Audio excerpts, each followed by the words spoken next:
Assalamualaikum warahmatullahi wabarakatuh. Perkenalkan, nama saya Nurmala, mahasiswa program studi D3 Perpustakaan Universitas Tanjung Pura, Pontianak.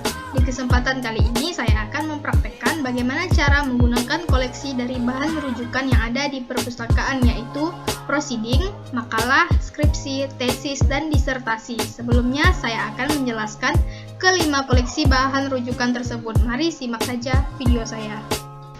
Yang pertama ada prosiding. Prosiding merupakan tempat dipublikasikan dan menerbitkan paper-paper yang diseminarkan dalam seminar tertentu. Prosiding adalah kumpulan dari paper akademis yang dipublikasikan dalam suatu acara seminar akademis. Biasanya didistribusikan sebagai buku cetakan setelah seminar usai. Prosiding berisi kontribusi yang dihasilkan para peneliti dalam seminar tersebut. Lalu ada makalah. Makalah ini adalah salah satu jenis karya ilmiah yang sudah tak asing lagi bagi pelajar, mahasiswa, hingga akademis. Tujuan makalah berkaitan dengan penulisan karya ilmiah yang baik dan benar. Makalah termasuk tulisan akademis untuk menyampaikan ide, membuat argumen, dan terlibat dalam percakapan ilmiah. Lalu koleksi bahan rujukan selanjutnya adalah skripsi. Skripsi ini merupakan karya tulis ilmiah resmi seorang mahasiswa akhir dalam menyelesaikan program sarjana S1 di perguruan tinggi tersebut. Skripsi juga merupakan bukti kemampuan akademik mahasiswa dalam penelitian yang berhubungan dengan bidang keahliannya atau program studinya.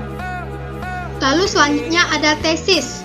Tesis ini sama dengan skripsi. Tesis juga merupakan tugas akhir untuk mahasiswa, namun untuk jenjang magister atau S2. Tesis adalah salah satu karya ilmiah tertulis yang tersusun secara individual berdasarkan hasil penelitian empiris untuk dijadikan bahan kajian akademis. Tesis juga merupakan pernyataan atau teori yang didukung oleh argumen-argumen untuk dikemukakan, merupakan hasil dari studi yang sistematis atas masalah. Tesis mengandung metode pengumpulan, analisis, dan pengolahan data, dan menyajikan kesimpulan serta mengajukan rekomendasi. Lalu yang terakhir ada disertasi. Sama dengan skripsi dan tesis, disertasi juga merupakan karya ilmiah resmi seorang mahasiswa akhir, tapi untuk jenjang program S3. Disertasi merupakan bukti kemampuan mahasiswa dalam melakukan penelitian yang berhubungan dengan penemuan baru dalam program ilmu yang dipilih seorang mahasiswa S3 tersebut. Selanjutnya yaitu bagaimana cara menggunakan kelima bahan rujukan tersebut. Yang pertama ada prosiding. Selanjutnya tentu saja kita harus mempunyai bahan rujukan prosiding tersebut. Di sini saya menggunakan prosiding Seminar Nasional Inovasi Teknologi dan Rekayasa Industri atau SINTERIN tahun 2015 dengan tema Inovasi Teknologi untuk Kejayaan Bangsa. Selanjutnya kita buka halaman daftar isi.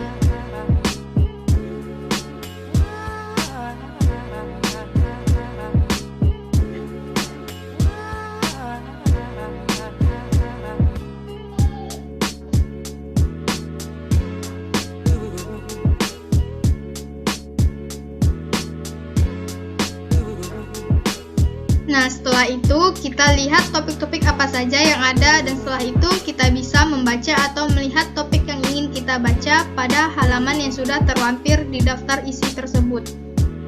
Misalnya, di sini saya ingin membuka topik mengenai analisa kandungan gas CO2 terhadap variasi temperatur dan waktu pada proses penyangraian oleh Roni Novison dan Firman Ridwan,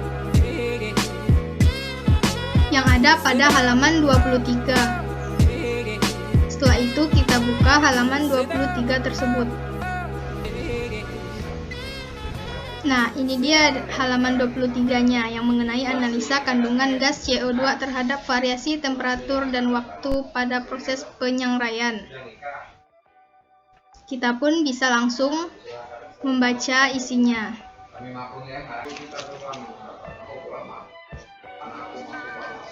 Setelah itu, cara menggunakan makalah. Yang pertama, kita harus mempunyai makalah tersebut, entah itu makalah dari hasil pemikiran kita sendiri maupun punya orang lain. Di sini saya menggunakan makalah dari salah satu mahasiswa Universitas Indonesia atau UI mengenai peran e-teknologi dalam perawatan kesehatan mental. Setelah itu kita bisa lihat atau buka bagian daftar isi, lalu kita bisa melihat materi dan topik-topik yang dibahas terdapat pada makalah tersebut. Nah, misalnya di sini saya akan membuka bagian bab 2, yaitu tentang tinjauan literatur yang berada pada halaman 2. Kita buka halaman 2. Nah, di halaman 2 tersebut kita bisa menemukan bab 2, yaitu mengenai tinjauan literatur. Selanjutnya, cara menggunakan skripsi. Skripsi ini tidak berbeda dari penggunaan makalah. Pada skripsi, kita juga membuka halaman daftar isi terlebih dahulu untuk menentukan materi apa saja yang ingin kita baca atau lihat. Di sini saya menggunakan skripsi dari salah satu mahasiswa akhir Fakultas Ekonomi Universitas Diponegoro Semarang pada tahun 2010.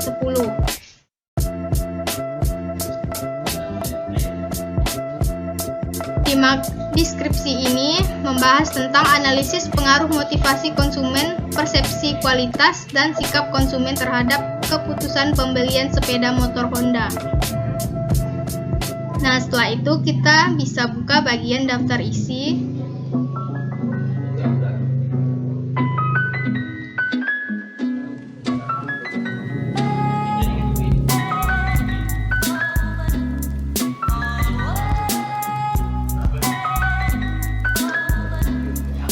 Nah, dan kita dapat membuka topik atau materi yang kita ingin lihat sesuai dengan nomor halaman yang tertera pada daftar isi tersebut. Contohnya, saya akan membuka topik mengenai landasan, teori, dan penelitian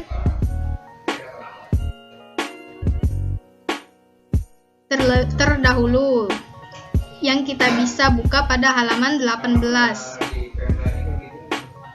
Kita buka halaman 18. Nah, di halaman 18 ini kita bisa menemukan bab 2 tentang tinjauan pustaka atau landasan teori dan penelitian terdahulu. Selanjutnya ada tesis. Cara menggunakan tesis ini juga tidak berbeda dari menggunakan skripsi. Di sini saya menggunakan tesis dari mahasiswa program studi Magister Manajemen Universitas Diponegoro Semarang tahun 2012. Dengan judul Analisis Pengaruh Kualitas Makanan, Kualitas Penyajian, Harga dan Kepuasan Pelanggan Terhadap Minat Mereferensikan Cateringan Al-Maidah di Cilacap. Nah, selanjutnya buka bagian daftar isi.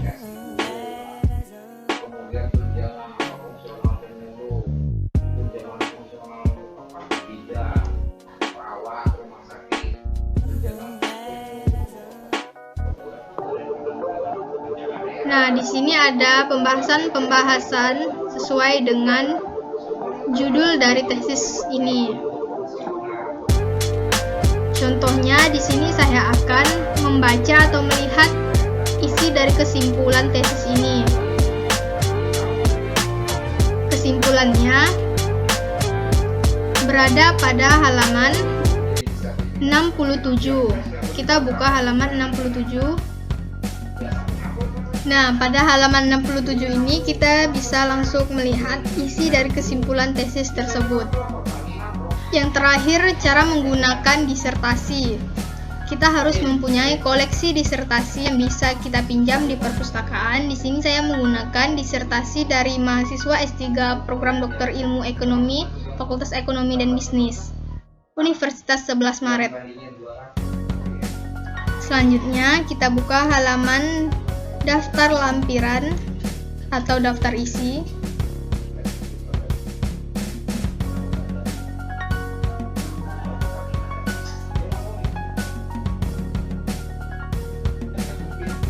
Kita bisa menemukan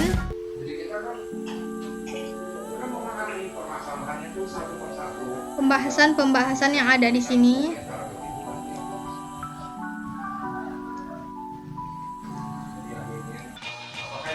Contohnya di sini saya akan membuka bab 1, yaitu tentang pendahuluan yang ada pada halaman 1. Langsung kita buka halaman 1.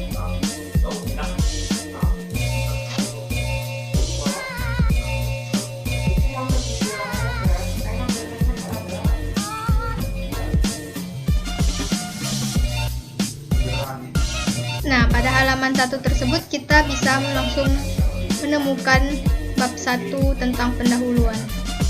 Nah, itu dia penjelasan dan cara menggunakan koleksi bahan rujukan prosiding, makalah, skripsi, tesis, dan disertasi. Sekian dari saya, terima kasih dan wassalamualaikum warahmatullahi wabarakatuh.